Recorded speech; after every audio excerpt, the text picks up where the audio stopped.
Баршаңызға сәлем, қалдарыңыз қалай?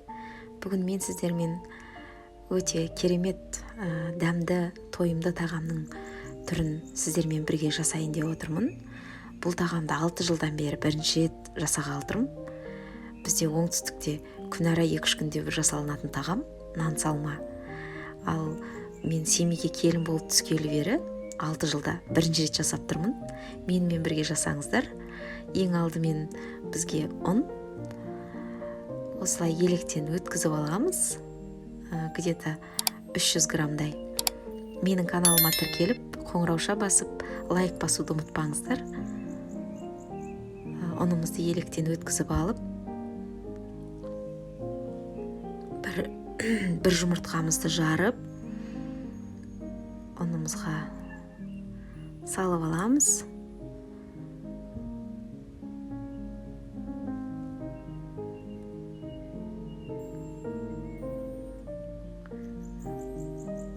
Және де бір шай қасықтай тұз. Мен көз мөлшерімен салдым, енді өздеріңіз қарайсыздар. Менде кеткені где-то 100 граммдай су кетті. Осылай қамырымызды суда аздап құйып отырып илейміз.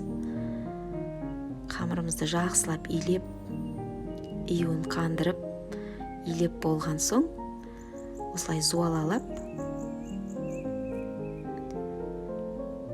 бір 15-20 минутқа қойып қоямыз тындырып. Ол уақыттың ішінде біз салмасын дайындап аламыз. Қызып тұрған табамызға 100 граммдай май қостым. Және де пиязымызды осылай 4 бұрыштылап турап аламыз. Бұл нан салмаға негізі майды көптеу құйсаңыздар да болады. Менде етімде майы болғандықтан аздау құйдым.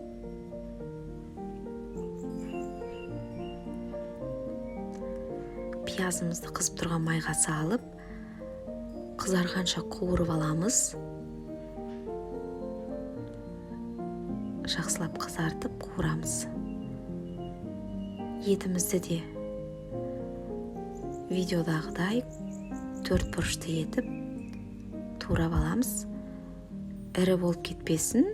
Бұл тағам тез пісетін болғандықтан кішігірім 4 бұрыштылар жасаған дұрыс. Ары кетсе бір 30 минутта дайындап тастауға болады бұл тамақты. Неге қызарып піскен пиязымыздың үстіне етімізді салып, қуырып, дәміне қарай тұзымызды және қара бұрыш септім. Дәмдеуіштер өзіңіздің қалауыңыз бойынша сала берсеңіздер болады. Менде қара бұрыш және тұз.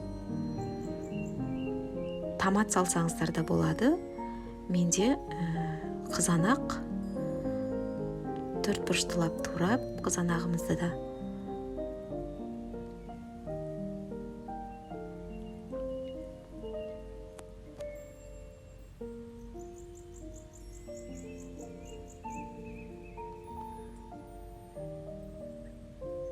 неге қуырылып жатқан етіміздің үстіне салып, бетін жауып, бұқтырып қоясыздар.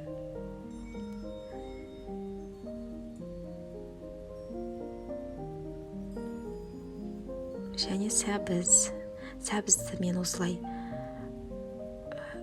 әдемі етіп турап жатырмын. Жай пышақпен турай берсеңіздер де болады. Балаларға просто мынандай түрлі түсті, жаңағыдай түрлі изгибтармен тамақтар ұнайды балаларға. Сондықтан да осылай жасалып жатыр бізде.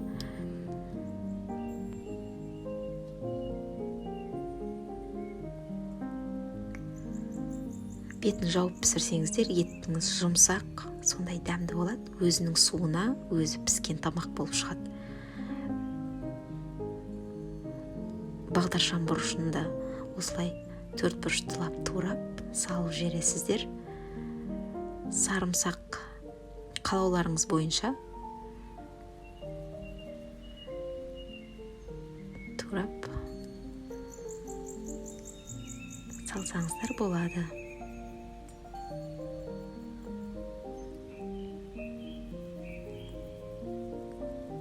Бір 5 минуттай осылай қуырып алып, үстіне қалауларыңызша су құясыздар. Менде 200 грамм су құйдым.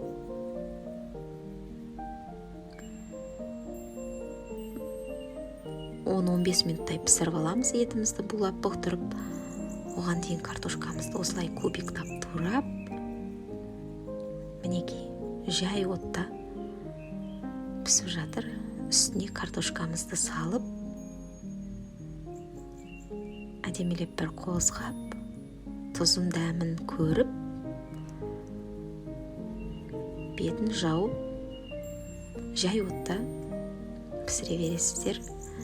Мінекей біздің қамырымыз тынып тұр екен. Біз осылай домалақ етіп жайып аламыз, ұнтақ сеуіп отырып.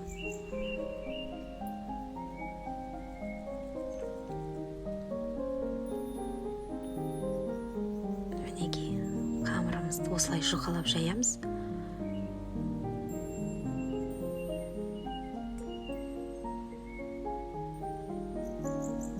Және оқтауға орап, осылай ортасынан кесіп алсаңыздар, ұзын-ұзын қамырды жеу қиындау болады. Осылай тым жіңішкертпей, орташа етіп турап аламыз қамырымызды.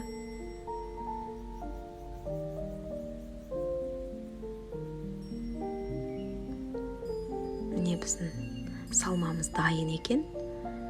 Пісіп тұр. Үстіне өзіңіз қалауыңызша ас көгіңізді сеуіп, бетін жауып қоясыздар. Су қайнап тұрған суымызға қамырымызды салып,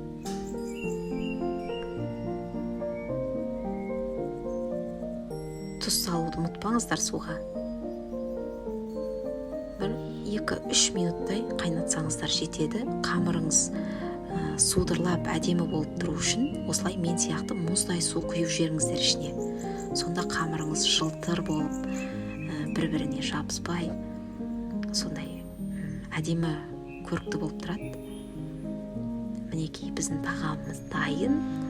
Салмамызды бетіне салып, араластырып, әдемі етіп осылай дастарханға тарта берсеңіздер болады. Менің каналыма лайк басып, тіркеліп, қоңырауша басуды ұмытпаңыздар. Қазақша каналды әрдайым қолдап жүріңіздер. Менімен бірге болғандарыңызға үлкен рахмет. Мен сіздерді жақсы көремін. Кездескенше аман есен болыңыздар. Ас дәмді болсын.